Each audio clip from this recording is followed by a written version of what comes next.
Hey, yo, man, how the heck are you? It is the Monty Show, presented by the Advocates Injury Attorneys. Yes, a big new sponsor on the show. Make sure you find them at utahadvocates.com. Jake, we've fully grown up now. Yes. And we are adding a presenting sponsor to the program. I mean, the show is healthy, and that's in large parts of what the listeners have done. You know, the Advocates have supported my career since I moved to Utah. They have been great partners of ours, dating back to the 1320K fan days. So it is great to have the Advocates Injury Attorneys back on the program. Don't forget, when you've been in an accident, it's likely one of the most difficult times in your life. You have somebody to fight for you. You have an advocate at the Advocates Injury Attorneys. Check them out online at utahadvocates.com. Let's go. Feels good. Let's go. Matt Driggs, who is one of the partners at the Advocates. I've known Matt for many years. Thrilled to have him on the show. So welcome to the Advocates. Welcome to you. Good morning. It's Thursday. Don't forget, we will be off tomorrow as we jet our way to Hawaii. One of the things we want to talk about later is, when you go on vacation, do you worry about or care about the impact you have on that destination? That's a big, big deal on the islands. We'll talk about that coming up. Hey, this situation with the Jazz, an NBA source asked me an interesting question. Why hasn't this deal gotten done yet? We'll talk about that coming up. Football at 50 coming up. Wait until you hear from John Gruden. Because what John Gruden said, Johnny boy, at the Arkansas Kickoff Club, I believe it was the Arkansas, whatever not it good. is. Not good, dude. You know, a bunch of rich people who support Arkansas football. Yeah. It's kind of ridiculous. That's coming up in 20 minutes on Football at 50, presented by Papa Murphy's Pizza.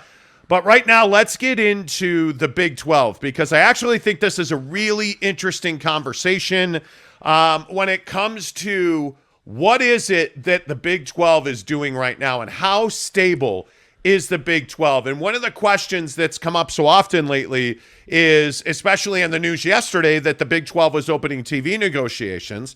One of the things that's come up so often is, how healthy is the Big 12? And is the Big 12 in better position than the Pac-12?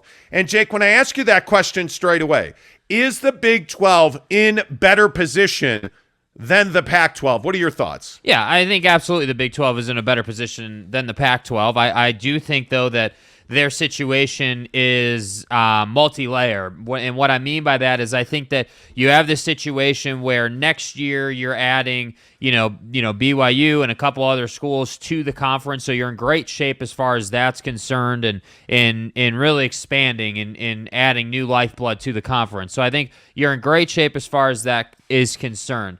When I look at the Big 12 versus the Pac-12, I also think it's pretty obvious that the Pac-12 is in a position where, it's and I'm not trying to exaggerate here, but you're basically burning to the ground. I mean, you're talking about the Big 10 poaching a couple of your nameplate schools. You're talking about the Big 12 trying to get TV rights done so they can value these different markets, so they can potentially poach your other schools. So like, The Pac-12 to me is obviously on the chopping block, but when I look at the Big 12, we need to be careful when we look at the Big 12, because the Big 12 is not exactly bulletproof. I mean, you're, like I've been saying for a couple of weeks now, not today, not tomorrow, not the next 5 years, but the Big 12 is one of those conferences where if the Big 10 and the SEC start to get a little hungry and want more expansion, the Big 12 is one of the conferences that would be on the chopping block first. So I think right now, if you're the Big 12, you're simply saying, okay, we need to solidify ourselves, we need to strengthen ourselves, and we need to put ourselves in the best position possible. So that's why I think the Big 12 right now is being so aggressive. And I think this TV stuff is really interesting. I mean, yesterday we get this update that they're beginning conversations, which is different than entering an exclusive negotiating window in TV. And there was a lot of conjecture and conversation about, hey, well, verbiage, and this was said this way for a certain reason. And so there's a lot of that at play, I feel like. But all that to say, I do feel like the Big 12 is in obviously a better position right now than the Pac-12. Talking Big 12 versus Pac-12 here on the Monty Show, presented by the Advocates Injury Attorneys. And I think one of the things that really comes to mind for me when we talk about the Big 12, and you look at this situation where they're going to open up TV negotiations, this is smart business. A lot of people have asked, hey, is this a sign of vulnerability? Does this show weakness in the Big 12? I actually think it shows strength. I think it's pragmatic business thinking if you're the Big 12, because there is no downside. Let's say that you do not, come to a new agreement, or you cannot, or you don't agree, whatever. Okay, well, you've got 18 months to get that problem solved, right? Yep. But what's the upside? Look at the positive here. If you are the Big 12, if you're ESPN and Fox, and you're able to come to an early window, an early agreement in this window, what that allows you to do is handle this Texas and Oklahoma situation. Texas and Oklahoma would like to leave the conference early. Texas and Oklahoma, as you know now, at the latest, will join the SEC in the 2025 season. Well, that's fully 3 seasons away from now. So that's a lot of years if you are Texas and Oklahoma. And frankly, if the Big 12 can get this deal done, one of the things that's being brought up is, hey, should they allow Texas and Oklahoma to leave the conference as soon as that TV deal's done? So let's say a year from now, Texas and Oklahoma are in the SEC. Is that a good move? Well, I would tell you it's not a good move, and I would not allow Texas and Oklahoma to leave the conference early. I think Texas and Oklahoma have committed treason against this conference, frankly. I think when you look at what Texas and Oklahoma have done, I think they're no different than USC and UCLA. Mm-hmm. What Texas and Oklahoma did was try to torpedo the conference. Facts. They have been for how long? And this is the same question about USC and UCLA. How long have you been taking the Big 12's water and watering the SEC's lawn? Yes. How long have you been doing that? And if you're Texas and Oklahoma, my guess is it had been at least for a year. And to me, that is just unforgivable. I am not allowing Texas and Oklahoma to save a damn dime when they leave this conference. Yeah. If Texas and Oklahoma want to get out early, you're going to pay to get out early. The minimum when you leave in 2025 is $80 million. Mm-hmm. You want to leave early? Let's say it's $10 million per year early that you want to leave. Oh, you want to leave 2 years early? Okay, well, we're going to call it $100 million per school then. I would not give them a break in any way, shape, or form. Yeah, and what I love about this whole conversation is Texas and Oklahoma are kind of doing exactly what you just described as far as, taking the Big 12's money and watering another conference. They're basically saying, in an effort to get out of paying this, they're basically saying, oh, well, we're fulfilling our commitments, and we're really loyal, and we're not looking to screw the conference by leaving early, but hey, if we leave early because you want to do a TV deal, we're not looking to pay the $80 million. And so I feel like they're trying to leverage this sort of TV conversation to try to get out of paying that fee, and I just feel like it's conniving, it's scheming, it's classic, college football inner workings, under the rug type stuff. And I just feel like, Texas and Oklahoma are major brands, man. This isn't some like D2 nobody school. These are like Heisman winners, like multiple memories, like just big schools. So these are big money making schools for your conference, and that they went behind your back. Yes. Like, that's why I think it's so unforgivable what UCLA and USC did in the Pac-12. I think it's absolutely unforgivable. USC, and for those of you who don't know this story, USC's president was asked to be part of a meeting where you had all of the presidents in that group, which was, I think, 5 or 6 presidents, talking about, hey, should we be expanding the Pac-12? This was a year ago. Carol Folt. Yeah, I didn't want to say her name, but Carol Folt, the president at USC, was on that group. She was on that committee that was asked to meet to talk about expanding the Pac-12. She said no, point blank. This is not the time. I'm not interested in having the conversation. And then turned around and went to the Big Ten and took UCLA with her. It's unforgivable. Why would you allow them? And this is what I say about what Mike Gundy said at Big 12 Media Day. Heck no, you should not have Oklahoma and Texas in the room. Heck no, you should not have USC and UCLA in the room having conversations about what's best for the conference. They don't care what's best for the conference. They're leaving. Yeah. So, no, I'm not going to include them in discussions. No, I'm not going to ask their opinion because their opinion is meaningless unless you are the SEC or the Big Ten. Yeah. That's where their opinion matters. So you want to go there now? Pay me early to get out. Yep. Pay me early to get out. You want to get it, take advantage and start making more money? Well, we need to make money too.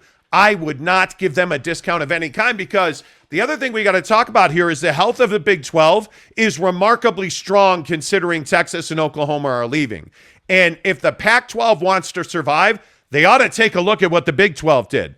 Now, the problem is the Big 12 is actively working, in my opinion, to undercut the Pac-10. And by the way, did anybody hear the news that Washington State is the latest Pac-12 school to talk to the Big 10? So it's to me, it's just a matter of time. And that's what I say when we start the conversation by just simply asking the question, when you look at the Big 12 and the Pac-12, who's in a better position? Well, I just think with all the conversations of these Pac-12 schools to different conferences, obviously the Big 12 is in better health right now, in better position right now. But I'm telling you, one thing you have to consider in all of this, like if you're futuristic about it, would it surprise anybody if in 10 years the SEC and the Big 10 did the exact same thing to this conference? I almost feel like we're walking down the yellow brick road right here. Like, hey, we're at the beginning. The Pac-12 is dissolving. Big 10 took some. Big 12 took some. Okay, great. And now we're going to move right along to the Big 12 going down that same path. And so until that conversation begins a decade from now, if I'm the Big 12, yeah, I am trying to make my money on these schools that tried to screw me. I am trying to hold them down and make sure that they pay up because they did try to screw you. And I just, it's unbelievable to me that the idea would even come up that Texas and Oklahoma would get out of paying their exit fee. It's truly incredible with what they did. I could see if Texas and Oklahoma, were leaving the conference and did it in good faith and were in a good place, like the relationship was fine, but they just wanted to leave and they did it right and they did it publicly and they did it in front of everybody. Okay, then I might be more open to, hey, this is a good relationship. We're leaving as friends. But that's not what you did here. And I feel like we're seeing a trend of schools the caliber of Texas, Oklahoma, SC, obviously UCLA, but I really put it at those three, doing the, hey, no, don't expand, but then I'm going to go and screw you strategy. And I'm not going to be surprised the next time that happens. And so that's why when the SEC is so militant about TV deals and making sure they're getting paid and making sure that their schools are fed, you know why that's the case. Because when your schools are fed, they don't feel the need to go to another conference, and thus alleviates the issue. Well, I just think when you're looking at the money that's on the line, I think you have to be very aware. And you have to be very financially pragmatic if you're these conferences. I look at Utah and I look at BYU and I say these are very important moments in time. I mean, again, I only point to the statement made by Kyle Whittingham a couple of weeks ago now where he talked about the importance of, winning these games when you go to places like Florida, the importance of the Pac-12 to make noise on the national scene. Whenever we get the opportunity like that, we have to make the most of it. And when he says make the most of it, you got to win that game. Yeah. And the reason you got to win that game is because you really need to impress people like the Big 12. Because I'm one of the people in the camp that says Utah absolutely belongs in the Big 12. I think they can compete and play in any conference in this country.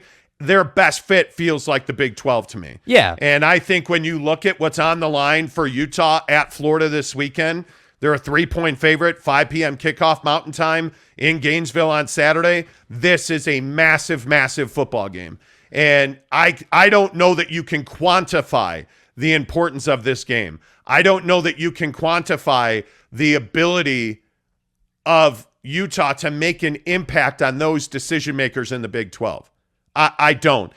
You can't tell me if Utah goes down to Florida and wins that they don't become instantly more recognizable to the Big Ten. If the Big Ten is talking to Washington State, are you telling me the Big Ten's not talking to Utah? Yeah. Man, I have a hard time believing that. Yeah, and I think what the Big Ten's done is they've said, hey, we just want the premier brands, if you will. We want the stylish car, if you will, in Oregon and in Washington, And Utah, I do feel like, is right there with those teams. And again, we've had the branding conversation. We've had the conversation about how Utah has to get better on that front. But ultimately, if you're winning football games and you're doing it in a fashion where you're able to go to Florida, you're able to go out east into a different time zone, you're able to beat them and control that game and handle your business. I mean, what kind of message does it send if you beat Florida by 10 points at their place on the road week 1? I mean, that sends a really strong message that, hey, we're a really good team. We can compete with anybody. Why would you not want us in your conference? Yeah. And I feel like the only reason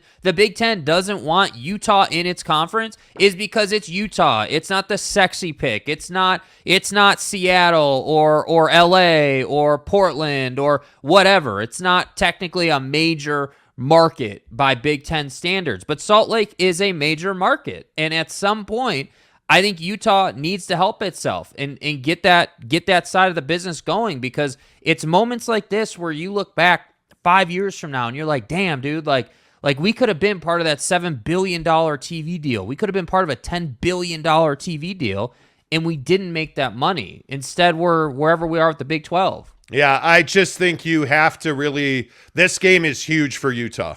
I mean, it's absolutely – huge. Let's get some of your comments in here this morning. Kurt Myers first in. And Kurt, I think your comment was like 20 seconds after we posted the show this morning. Really? I think he maybe just posted up. He wanted to remind us not to forget the sunblock for our trip to Hawaii. Did you just call me a Caucasian man, sir? I believe he did. Kurt Myers says 365 Sports reported a few days ago that Houston was considering joining the pack. I have a hard time believing that. And I've heard that rumor repeatedly, and it's usually from people in Texas. Yeah. That makes no sense to me. That makes no sense. Neville93 says, good morning, beautiful world. Let's see. West Virginia guy says, LOL. What's up, West Virginia guy? Not a very big night for you guys, is it? You kidding me? Snooka says, let's go. Morning, y'all. What's up, my friends? Robert Lambert says, buenos dias. This show is awesome. Thank you. Thank you very much. Hola Billy says, congrats on the growth, guys. Earned every bit of it. Appreciate y'all. Let's go, Utes. Appreciate that. Thank you. The Monty Show now, as you can see on the screen, is presented by the Advocates, which is a big deal for us. Check them out online, UtahAdvocates.com. Let's see. Kanai Johnson says, good morning. Enjoy the islands. Snooka wants to know, have you guys tried Zippies in Hawaii? No, I haven't even heard of Zippies, to be honest with you. What is it? Tell us more about it. What kind of food is it? Like, what is it? I agree. Jimmy Touchdown is still obsessing over this BYU volleyball situation. Jimmy, how are we doing, Jimmy? Jimmy wants to give us a $5 tip to say that we're liars and we should be apologizing. For what? For what? What did we lie about? He says it's the Monty and Midget Man show, and he says that we should be apologizing. For what? For what exactly? What should we be apologizing for? And Jimmy, this is what I would say to you. If you're so unhappy with the show, please stop tipping us. We don't want your money. If you're so unhappy with the show, because again, if you're just going to sit here and tip us and put out ridiculous lies and insults, I'm just not going to read your comment. I mean, there's just no reason to show up here every day, pay us your probably hard-earned money, and then think we're just going to have you on the show to like lob insults. Like that's not the vibe of our show. We're not going to play that game with you. So if you want to sit here and pay us $5 to insult us, I mean, feel free. But I just don't. I just don't think we lied about anything. I think we had a great conversation about it. And San Diego State Aztecs 21 makes a good point. Jimmy TD, all money ain't good money, and I don't want your money, man. Like I'm just not that interested in it. You're the hate that you want to bring. I mean, it's just so far over the top. I mean, it's just ridiculous. Matt Ritson says Pac-12 is Limburger cheese and Winers conference. That's kind of the stigma that surrounds the Pac-12. Yeah.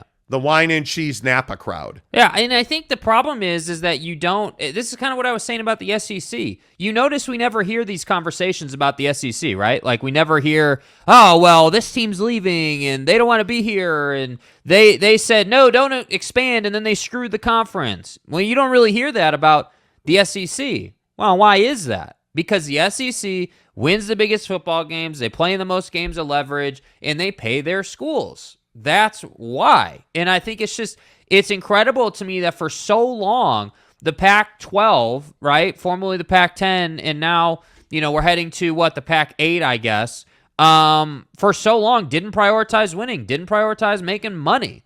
And that is why we're here. And that's why I say when we ask the question of, hey, is the Big 12 healthy? Is the Big 12 in a position of strength, if you will? I'm not ready to say they're in a position of strength. I am ready to say that they are healthy, and I do think that it is smart to get ahead of these TV conversations, because if you think about it, had the Pac-12, had the Pac done this same thing, if they had gotten ahead of the TV conversation, if they had had a streaming deal, if they had had a DirecTV deal, if you had been on ESPN regularly, like on a weekly basis, we wouldn't be here. SC wouldn't have left. UCLA wouldn't have gone with them. Oregon wouldn't be talking to the Big Ten. Utah wouldn't be looking at the Big 12 wishing they could get into the Big Ten.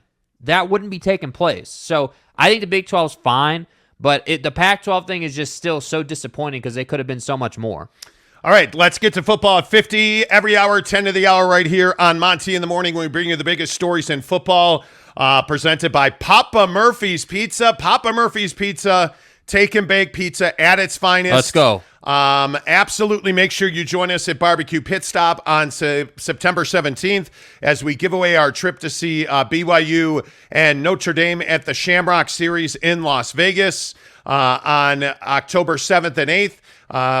We're going to have Papa Murphy's Pizza on the smoker. It's going to be amazing. You're literally going to see how easy it is to make the pizza on a smoker. It's crazy. In fact, we smoked Papa Murphy's Pizza last night. Incredible. Original crust. We got the mushroom, the onion mix, the mozzarella cheese. Mozzarella! I think the key is getting barbecue sauce instead of the usual red pizza sauce. Get barbecue sauce. It's a game changer on your pizza. Absolute barbecue sauce and green onions makes the world go round. Yes. I am convinced. Oh, by the way, when you go to Papa Murphy's Pizza, you can order online. Use the promo code Monty25 for 25% off your order of $25 or more. Breaking news in the National Football League this morning. Adam Schefter reporting the Broncos and Russell Wilson have agreed on a 5-year, $245 million contract with $160 million in guarantees. Russell Wilson, he gets that bag, $245 million from the Broncos. Your initial thoughts on that? My initial thoughts on that are I think that Russell Wilson, the last couple of years in Seattle sort of, and this has nothing to do with him individually. Like, I think he just sort of fell off the radar a bit here because he was playing in Seattle and they were not a good team. And it was constantly him having to run around and not get hit, and play that whole role as a quarterback. And I think that Russell Wilson, would anyone be surprised if dude rolled out and was like a 4,000, 5,000 yard passer and had an MVP caliber season? I wouldn't be surprised. And I think that this is what happens when you find a new home. This is what happens when you get that fresh start. There's a lot of momentum. There's a lot of positivity. There's a lot of like, hey, I got proving to do. We talk all the time when we have the NBA conversation about guys in a prove-it year. Well, clearly Russell Wilson's done enough proving to get paid, but I think from a legacy perspective, this is a huge moment in time for his career. We know that, hey, you should have handed it off to Marshawn, right? And that wasn't in Wilson's control. But I'm being serious. Wow. Dude. I'm being serious. Think about it. When you think about Russell Wilson, you should have handed it off. You should have handed it off. Like, if I'm being cold-blooded about it, you should have handed it off. And I think that you can take that as a joke or tongue-in-cheek, but I'm being serious, man. Think about this guy's legacy. Year one, you're, 2 yards away from being a Super Bowl champion? And instead, what do we get? A pick to end the game. So when I say this is important, that's what I'm talking about. You're going to a new organization with a fresh start. You're on a big contract. It's time to carry the team. Yeah. And we'll see if he can do that. Yep. I think you look at this tweet from Adam Schefter. Russell Wilson is a 9-time Pro Bowl QB, a Super Bowl champion, the winningest QB in the first 10 years in NFL history, and now the highest paid Bronco player in history before he even takes a snap for the franchise. Yep. Russell Wilson agrees on a $245 million extension. With the Denver Broncos, $160 million guaranteed. And let's be honest, this is good business out of the Broncos. I mean, again, yeah, absolutely. This whole, you look around the league and you look at the Lamar Jackson situation and you look at some of these other, like the Jimmy G situation before that got resolved.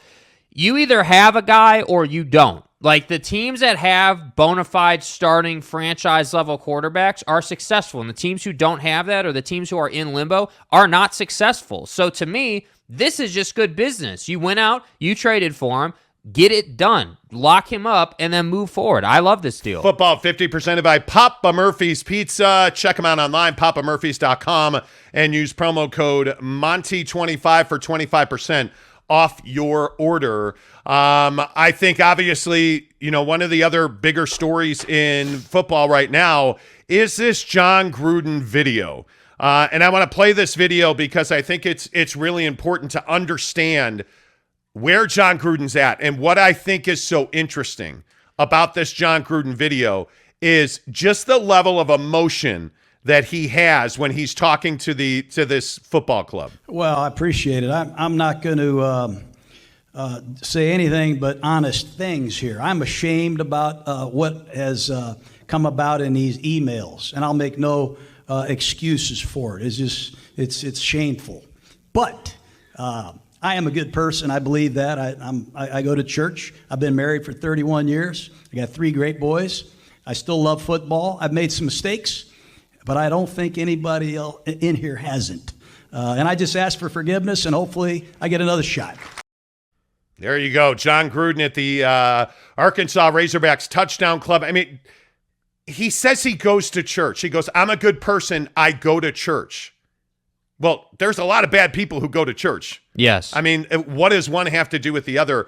I think this video is fascinating only because John Gruden's a guy that I think really struggles with credibility now. When you are a racist and these emails come out and you're suing the Raiders, like, I don't think there's any way, shape, or form that somebody's going to give him another shot. Yeah, and I think that the thing that I struggle with so much, and maybe this is a bigger conversation, I don't know, but we shouldn't in our country or in sports or otherwise lean on faith or religion or a church to justify if we're a good person or not. Yeah, and I know agree. that that's a controversial thing, but I just feel like whether you believe or don't believe, or you go to church or you don't go to church, like, that's a personal choice. And you're not a bad person for going to church, and you're not a good person for not going to church. Like, I think it's just a personal choice, and I don't think that it should be involved in, are you racist or not? Yep, I agree. Football 50 presented by Papa Murphy's Pizza. No one goes all in on made-from-scratch freshness like Papa Murphy's. Because when you go all in, people notice. Go all in with the Triple Pet Pizza for just $11.99. Papa Murphy's. Change the way you pizza. There you go. Football 50 presented by Papa Murphy's Pizza. Make sure when you order your Papa Murphy's Pizza online or in person, you use the promo code Monty25, M-O-N-T-Y, Monty25, all one word, no spaces. No spaces, all caps. It saved us $9 if you order 2 pizzas. It'll save you $9. Yep. Which is pretty It's legit. dang good. It's worth it. I'm telling you, it's worth it. You get at the end of that long week, Friday night, don't want to make dinner for the kids, order it up, man. And the cool thing is, last thing I'll say, I know we got to move on. The cool thing is, and you can talk about this, I think you did it through the app where you can order ahead. So, like, you had ordered our dinner at like 10 in the morning. Yeah, we had a really busy day yesterday. So what we do when we order Papa Murphy's, and we order Papa Murphy's pretty much once a week. We're going to Hawaii, so we did it a day early this week. So I just ordered it at 10 in the morning. And it asks you what time do you want to pick it up. You can click ASAP and it'll be there right as soon as you walk in the door. Or what you can do is you can put 5 o'clock, which is what I did. Walked in the door at 5 o'clock. Jake actually walked in, and there they were sitting on the rack. Bada boom, bada bing. It was perfect. All right, one other comment I want to get in on this BYU thing. Yeah. I'm not talking about the BYU volleyball story today because we're talking football and jazz today. But the Optimist says, shouldn't Monty at least acknowledge that the entire volleyball story appears to be a lie? Go back and watch the show. We talked about it yesterday ad nauseum, which is why Jimmy Touchdown was so pissed because we said it was a lie yesterday. Or not a lie. That's not true. We don't know if it's a lie. There's no proof that it's a lie. Bro, we had a whole we had a whole conversation about it yesterday on the show. Like this is what burns me out about people like the Optimist and Jimmy Touchdown. Like with all due respect, you guys just not with all due respect. You guys just want to stir the pot, and I'm not interested. Jimmy, if you're or the Optimist, if you're that upset about it, you don't have to be here, man. Like it is so frustrating to me that you want to make comments about all of this stuff, and I just think you don't know what you're talking about. So if you go back and watch the show yesterday, we updated the story. When there's a new part of the story, we'll update it again. It really is that simple. All right, 7 o'clock, Monty in the Morning, presented by the Advocates, Utah Advocates, injury attorneys. I'm telling you guys, great to have the Advocates back on the Monty Show. They supported us for so many years now. Matt Driggs was a partner of ours when we were at 1320 K-Fan. And the Advocates know if you need to call them, you're in a tough spot. You've had an accident, you're injured, you're stressed, you're worrying about money. Don't worry about that stuff. The reason they're the Advocates is because they advocate for you. They step in when you are not capable of doing that. And the best part is it's absolutely free, no upfront cost. You call them for a free consultation. That's exactly what it is. And the best part, I think, that the Advocates has done as injury attorneys, they know that sometimes it's uncomfortable. It's awkward. You can actually chat with them online at UtahAdvocates.com. Monty in the Morning, presented by the Advocates, injury attorneys, UtahAdvocates.com. The biggest stories in sports this morning, I think there's no question about it.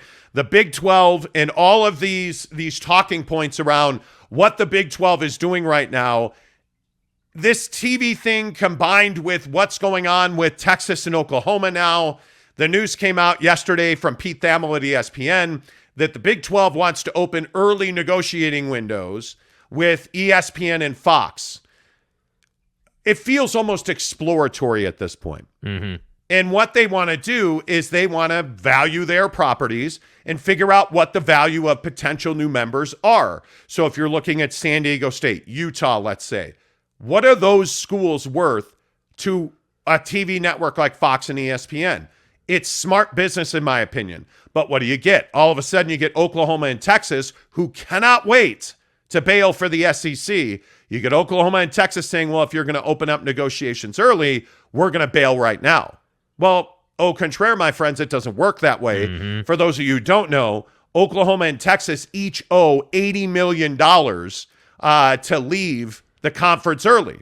So when you leave early, you got to pay $80 million. That's in 2025. And the question now is, if Oklahoma and Texas are allowed to leave early, let's say, do you make them pay more money and buy those years that they want to leave early, the 2 extra years? I say absolutely. If you're the Big 12 and Oklahoma and Texas want to leave early, hallelujah. Don't let the door hit you where the good Lord splits you, right? Yeah. But you got to pay me $100 million for the privilege of leaving the conference early. And by the way, that's each school, right? Yeah, that's per school. Yeah. $80 million per school when they leave in 2025. I say you make them pay more. Stephen Smith gives us a $10 tip. Appreciate that, Stephen. Thank you. Do you think that the Big 12 will convince a certain school to come back to the conference like Missouri, who has fallen off since joining the SEC? This is the Nebraska conversation in the Big Ten. And it's an important one. The problem is the money in the SEC is going to be higher. Your ability to leverage, recruit, TV deals, third-tier deals, digital deals are all higher because you're in the SEC. And at some point, you would think a school like Missouri, and I understand that they have really struggled since they joined the SEC. I mean, let's be honest about it. Missouri is irrelevant. Yeah. I mean, they are the Purdue of the SEC, right? I mean, I think when you look at these conferences, every conference has that particular school. You know. In the Big 12, I mean, I don't know. In football, it's certainly Kansas, but not basketball. So this kind of takes Kansas into a different realm. But you have every conference has that school that just doesn't matter. I think if you are Nebraska, you're probably that school in the Big Ten. In the Pac-12, it's interesting. I don't know exactly who that would be. It's probably Cal, because Cal does not excel in football or basketball. Yeah. The question is, when all of this realignment happens and the money becomes more equal, because I think that's what you're going to see. I think the Big Ten, I mean, they're over $100 million per school at the end of the day. The question is, if Nebraska were ever to go back to the Big 12, let's say, are they ever making that kind of money? Yeah. And my guess is probably not. So, Stephen Smith, I don't think you're going to get Missouri going back to the Big 12, let's say, because I think they're too financially paid in the SEC, in my opinion. Yeah, what incentive is there? I mean, for them, who cares if they're winning football games if you're getting paid? I mean, that's just the age-old adage. Like, hey, if it's guaranteed I'm getting paid, then performance on the field doesn't necessarily matter from an institution, level. Like, it just doesn't. Yeah, and I think right. that the problem is that, like, if you're running that school, you're like, all right, well, we got to be very conscious of when, the conversation starts to brew of us having to leave the conference or some sort of change that would force us out of the conference, because then you don't have recruiting, you don't have big name players, you don't really have anything helping you, so you're not really attractive to another conference. That's the only risk you run, but there would be no point to them leaving at this point. Rhino Reselling says, does West Virginia have a chance tonight in the brawl, and what is the over-under number of arrests made at the stadium? Well, it is sold out. It is sold out, and for those of you who don't know, you get West Virginia Pitt tonight in one of the most anticipated games of the early season. I think this game has a lot of, I was looking at it this morning, and I want to say the line moved. Mm-hmm. I need to look that up real quick, but I absolutely think in this kind of game, I think that you absolutely have more than a puncher's chance of winning this game. I mean, it's going to be tough. Let's be honest. I think, in my opinion anyway, the backyard brawl is one of the best games of the year. Yeah, Pitt's -7.5, over-under's 51.5. So it is only 51.5. Yeah. That seems low to me in this style of game. I mean, let me look at, there's, the number, and you can find different numbers, obviously.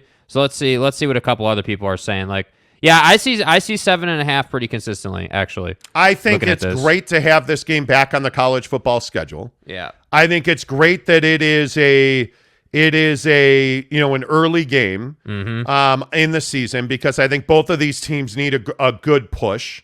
And whoever wins this game, and I think obviously most of us feel like Pitt's going to win this game. Mm-hmm. I feel like that gives them a good push. I think one of the things that's so interesting is that this is moved to 7.5, because I'm pretty positive FanDuel had it at 6.5 when it opened. Yeah, the boys in Vegas have it at 7.5 and 51.5. So that's definitely the number, but I think you're right. It was a little bit lower. Yeah, I'm pretty sure it opened at 6.5 at FanDuel. That's the last time I would say. Yeah.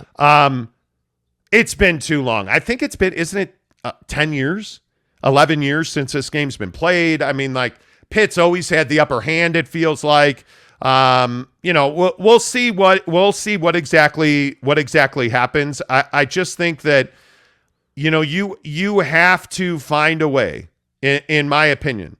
You have to find a way. You got to throw the football if you're West Virginia. Mm-hmm. You have to get the ball down the field.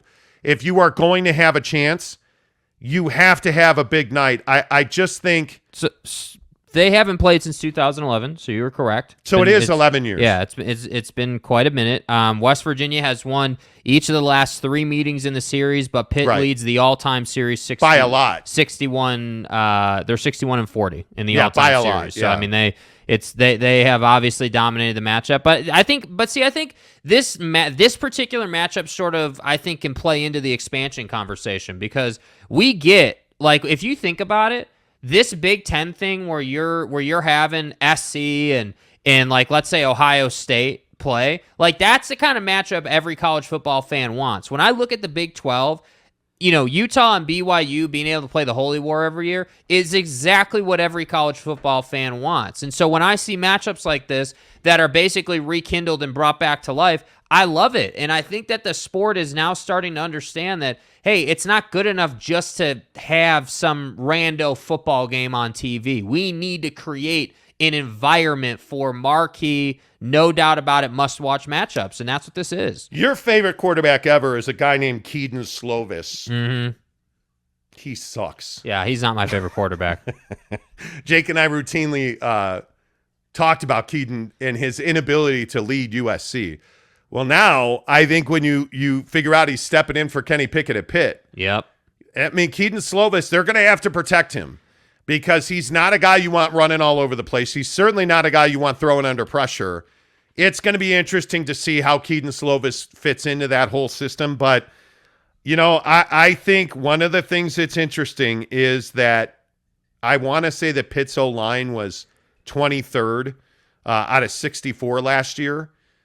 Are they better or worse? I just watch Keaton Slovis. Yes. Because, again, I think if Keaton Slovis is turning the ball over like we know Keaton Slovis can, I actually think Rhino Reselling, I actually think they have a chance. West Virginia's got more than a puncher's chance to win this game.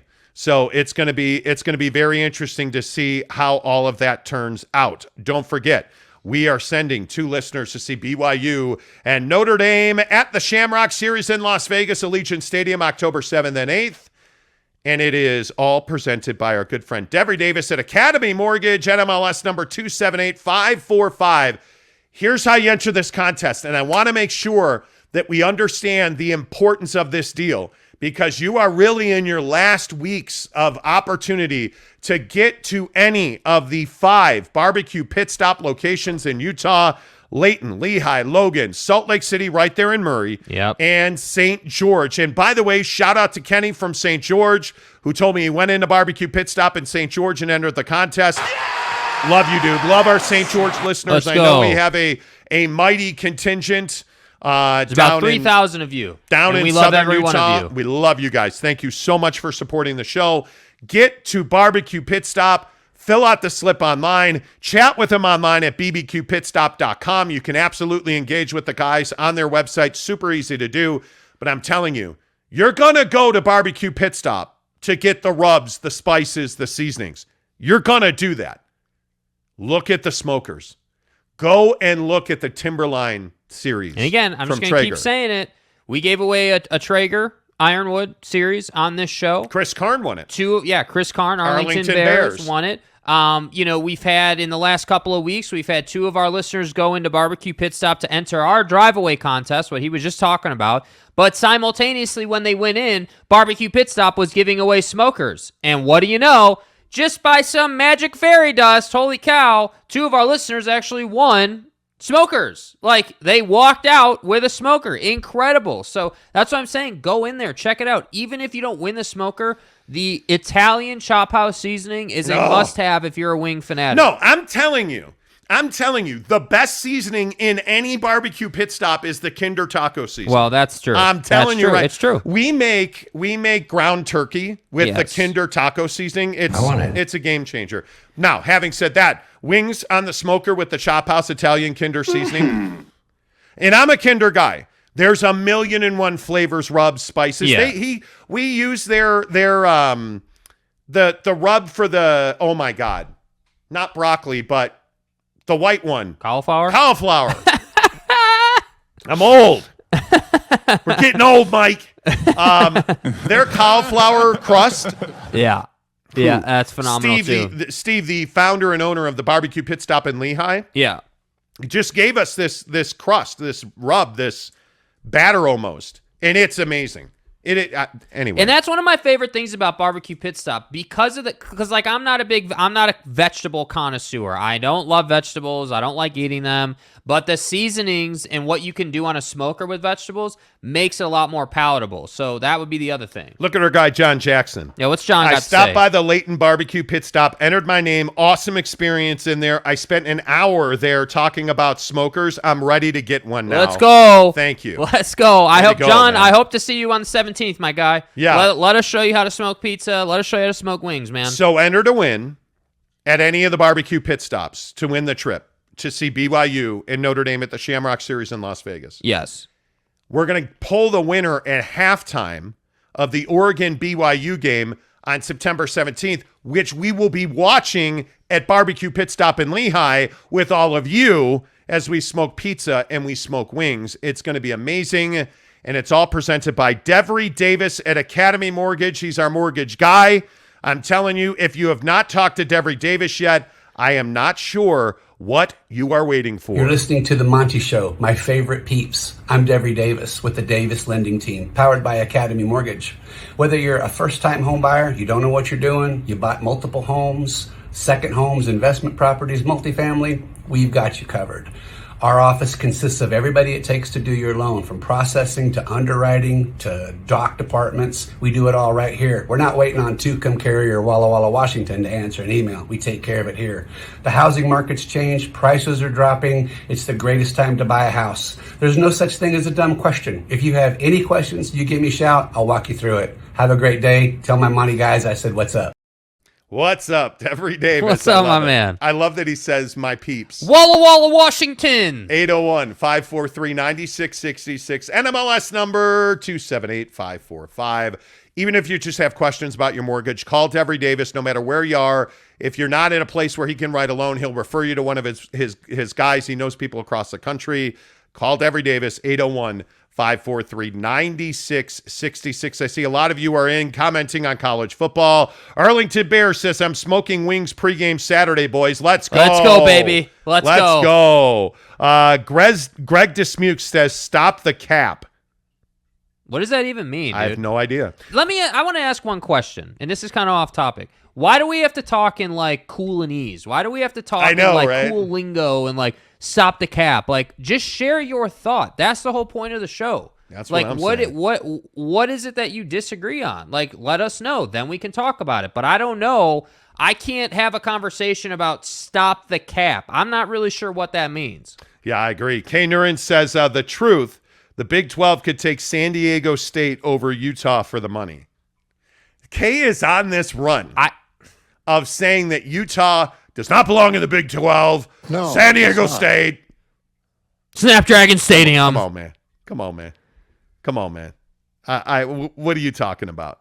What are you talking about? Hey, what's up? Dylan Rodriguez gives us a $2 tip, says, do you know any online sports betting legal in Utah? I do not believe it is. You cannot bet online. Yeah. I think you can play daily fantasy online in Utah, but you cannot. Sports betting is not legal in Utah.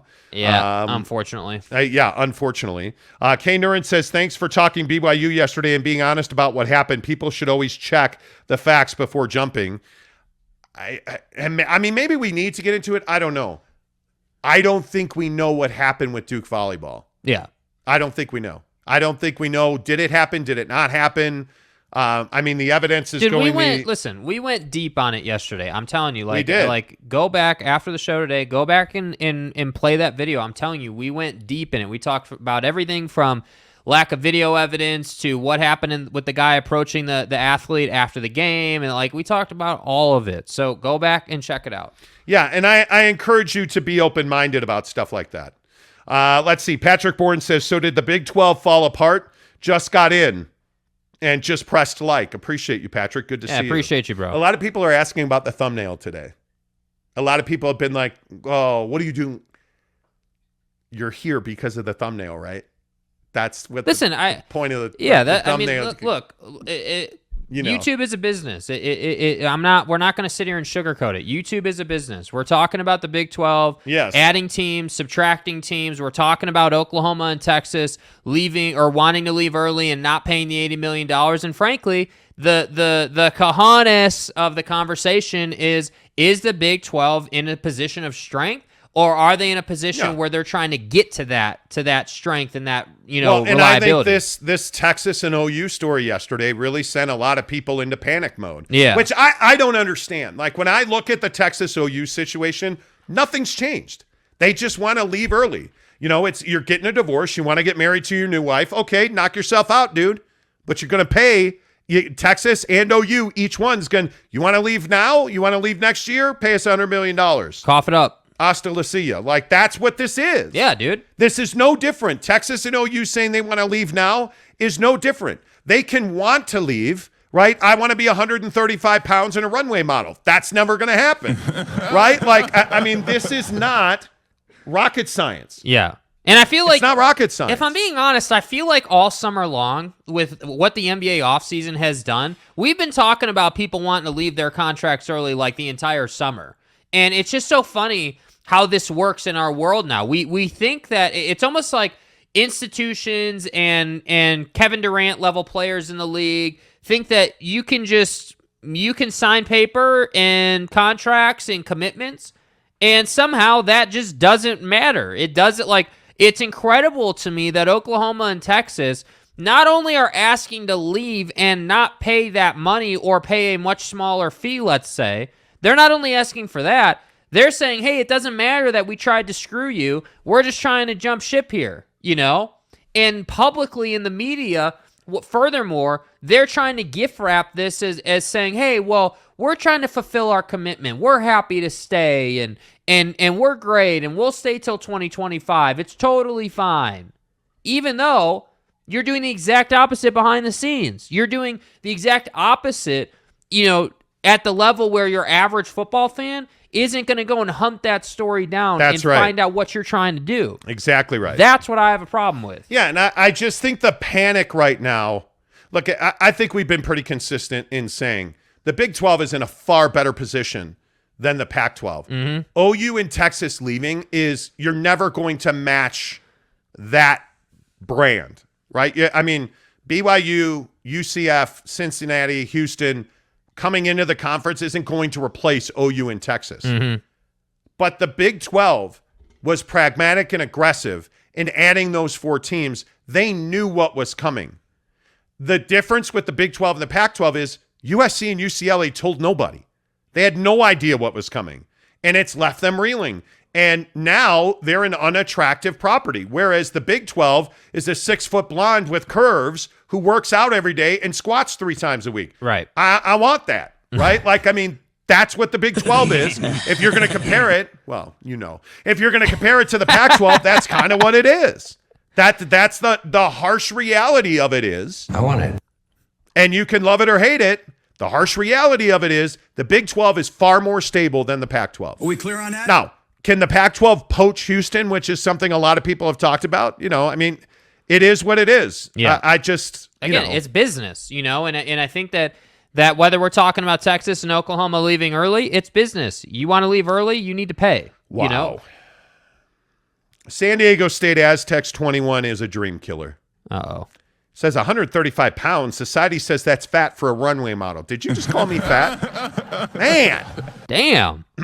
Patrick Bourne says, so what is your take on Yormack calling an early media rights conversation? I see it as getting real numbers for those Pac-12 teams who are hesitating. Utah. I think it's simply a matter of putting a price tag on every school in their conference and the ones they want to attract. So then you can go and negotiate. And you could say to Utah, hey, you're worth $50. You can say to San Diego State, hey, you're worth 55. It's that simple. And you're able to put yourself in a position of leverage. I think it's a brilliant move. Yeah. And we talked about it on the show yesterday. I think it's exactly the right move. This conference, forget football. Do you understand how good the Big 12 is going to be in basketball? Good luck winning that conference basketball championship. Yeah. I mean, come on. And if they add Arizona, come on. And now with this news that Arizona is likely not going to face any penalty for Sweaty Sean's misdealings. I mean, they texted. It's amazing. Well, they did a lot. It's amazing to me. Yeah. It's absolutely amazing to me. Bryce Coslin says, are Houston and Gonzaga considered as co-favorites to win the NCAA men's basketball tournament this season? Yeah, I don't know. Right, talk about that yet. I think that's too September. Peripheral, to be honest with you. It's September, bro. Yeah. Easy, Bryce. Sorry, man. DBack777 says, come on now. You guys went full woke on Tuesday, claiming that people shouldn't have been arrested at the match. Should have been arrested at the... No, I didn't say that. We didn't say they should have been arrested at the match. Who said they should have been arrested at the match? What are you talking about? Joel says they literally have to say this in the media. The Big 12 commissioner literally had lawyers contact them when they were trying to get early publicity last year. Yeah. Yeah, Okay. and I think the legal side is always a factor. It's always omnipresent. It's always in the background. Like, these guys are always having to worry about it. But what I'm telling you is that this is a process that has to play out. You have to value these schools. You have to know what each school is worth. So then when you go to ESPN and Fox and you try to put the TV deal together, you actually have numbers to go off of. Because if you don't have that, it's just conjecture. Jazz and Knicks update coming up in 6 minutes. First, we get a $10 tip from Marlon Shaw. Utah truly in a must-win at Florida. Florida is bad this year. Utah is expected to win and will not gain much from the win. I don't think Florida is bad this year. Now, is Utah better than Florida? Yeah, I think it is. Yeah. I think Richardson is a good, not great quarterback. I am not the guy that says he's going to be this NFL stud. 59% passer, bro. I think I would assume you would see him get better. But here's the problem for Florida. Utah's offensive line is going to be significantly better. Yeah. Utah's secondary has NFL draft picks just about everywhere. I think they are going to be able to run the ball effectively because that O-line's better, which makes Cam Rising better. Mm-hmm. Are you the athlete that Florida is athletically? No, you're probably not. Florida's got track stars. That doesn't mean Florida wins this game. I think the problem for Utah is Florida is good enough to give you problems. There's no question about that. They have the talent and the ability to make this game closer than it probably should be. My feeling on this game is that this is probably a 10-point win, and we'll have a lock for you coming up right about 9 o'clock on that. But my feeling is this feels like a double-digit win for Utah, and I think they score a defensive touchdown. Now, and he doesn't want to be called AR anymore. Right, which I appreciate. Yeah, I appreciate that. I appreciate that. But if Richardson plays well, and if he throws the ball well, and if he is more accurate in small windows, Florida's got a chance. Florida has a chance already. They'll have a better chance if he does that. Marlon also says, a loss, however, will knock Utah way down. Much more to lose than gain. Oh, there's no doubt about that. I completely agree. I think it's a great point. There's no doubt about that. You have a ton to lose, not just in the rankings or from a football standpoint, but with this Big 12 thing, as you were kind of pointing out, I mean, you have to win these big games. It's just that simple. Really, if we're being honest, you have to be like an 11-12 win team this year. That just has to happen. Yeah, and again, I see everybody commenting on the BYU volleyball situation. Go and watch the show from yesterday. Yeah. We talked about all of this stuff that you guys are saying in the comments about how the police exonerated the man. We had that whole conversation yesterday. Yeah. And I appreciate that you guys are here. Today's not the day that I'm going to get into that. Today's not the day when there's no new update and we spent an hour talking about it yesterday. Yeah. I'd encourage you to go back and listen to the show yesterday. Matt, what's up, Matt? Spends $4.99, gives us a tip. Thank you. The new Big 12 basketball will be insane. Texas Tech, Kansas, Baylor have been in the national title the last 3 years, plus add Arizona. Insane. Absolutely. Yeah. I mean, I think Baylor's one of those programs that flies under the radar just about in every way, shape, or form. I think the stigma of incidents at Baylor still haunts that program. Uh-huh. But they're a good football program. They're a really good basketball program. I think you know what Kansas is as a basketball program. I don't know. Arizona and Arizona State feel like logical fits in the Big 12 to me. I agree with you, Matt. Like, you add Arizona to that mix. I don't know how the national championship doesn't run through the Big 12 at that point. I just want to hit pause real quick and say that the whole Arizona thing to me, while they have a really strong brand in basketball, when's the last time they won anything? When's the last time Arizona's done anything besides talk to the FBI? And I'm being serious. I'm not even being tongue-in-cheek. That's what that program is known for right now. They need to do some winning in basketball. They need to sort of resurrect their image before I'm ready to say that they're a great ad, because theoretically, if you join the Big 12 and you're in a power basketball conference, which is what the Big 12 is, you should be able to recruit more. You should be more attractive. That should really help you. But I'm not ready to sit here and say because they have legacy that they're somehow some great program right now. Well, listen, I think one of the things is very clear. Tommy Lloyd was a huge hire for them. I mean, he is the right coach to lead Arizona out of the abyss that was Sean Miller. They need to win big games. And the problem is, I don't know that there's a big conference game to be had there. I don't know that there's prestige in being a Pac-12 basketball champion. Agreed. That's a huge problem for Arizona basketball as a brand, frankly. They're going to be talented. They held themselves out. They, didn't allow themselves to, they've limited their recruiting. They've limited their postseason. Like, they've really tried to, self-police based on what happened with Sweaty Sean. You got to step away from that now. If I'm Arizona basketball, my foot's on the gas. That's all in the rear view. They're not going to be sanctioned, punished, fined, whatever you want to say. With the regulations changing at the NCAA level now, by the end of the year, I would guess, I think Arizona's off the hook completely for the Book Richardson thing.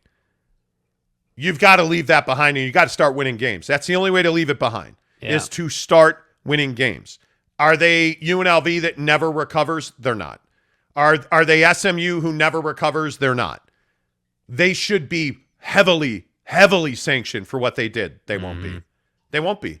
And I think the lessons that we've learned is that big brands who win oftentimes get a free pass. And I think Arizona's going to get a free pass. Yeah. The problem is you haven't won since Lute. And the problem is you haven't been at Arizona. You haven't been really relevant for several years. Well, and you did this whole thing where you're like, "Hey, we just got to get our recruiting class on the floor, and we'll win a national championship." Back in the DeAndre Ayton days, and when you had a really good class, admittedly, and it just disappointed. Like, you just didn't do anything with it, and that I think is part of the issue. They just have to start executing. It's that simple. Totally agree. Monty in the Morning is presented by our good friends at the Utah Advocates. They are injury attorneys, and I'm telling you, if you guys are not familiar with the Advocates, get to UtahAdvocates.com. They know that when you're in an accident, it is a very difficult time in your life. They know that when you have probably never dealt with something as serious as the things like medical bills, as things like, hey, how am I going to afford an attorney? That's why today you call the Advocates and you get a free consultation. It costs you nothing to go to UtahAdvocates.com and chat with them online. Right? I mean, it is easy to discuss your case. They are guys that are empathetic. They understand what you're going through, and they win. That's the bottom line. Believe that the Advocates can help you, and trust me, they can. Go to UtahAdvocates.com.